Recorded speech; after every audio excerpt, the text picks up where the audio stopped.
Thank you, Chair Wicklund and members of the committee. My name is Maggee Hangge. I'm here from the Minnesota Catholic Conference, a public policy voice of the Catholic Church in Minnesota. We're speaking today in opposition to SF 1961 and ask you to vote no. When a couple's eager to start their family, but month after month sees a negative pregnancy test, the reality is devastating. They carry a heavy burden, and we have great compassion for their circumstances. It's out of that compassion that we're called to help these couples with the best tools possible. That is not through pushing expensive and ethically questionable treatments like IVF, but rather by finding and treating the root cause of infertility through restorative reproductive medicine. Infertility is not a disease in and of itself. It is a symptom of an underlying condition. In many cases, by getting to the root cause and treating the underlying symptoms, pregnancy can be achieved.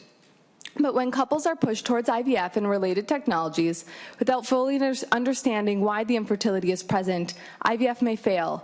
Many couples endure 3 or more rounds before achieving a successful pregnancy, if they are lucky.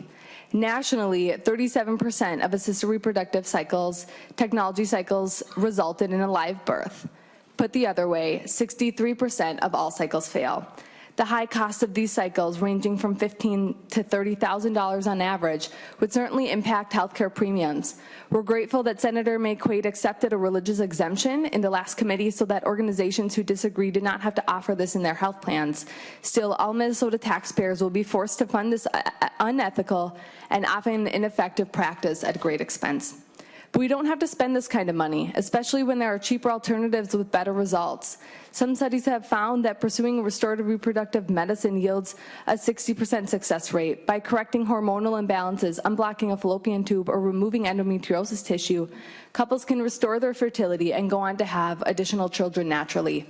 If the issue is left undetected and they happen to get around it through IVF, that couple may have to again employ IVF to continue growing their family, or they may end up with more embryos than they anticipated, leaving them with another ethical dilemma. Do they leave their children on ice, discard them, or continue trying to implant them if they can afford that? Couples deserve real answers instead of pushing the IVF mandate. Supporting, for example, SF 4166, which would increase educational resources around restorative reproductive medicine for patients and providers, is a better step forward. Please vote no on this bill. Thank you. Thank you very much.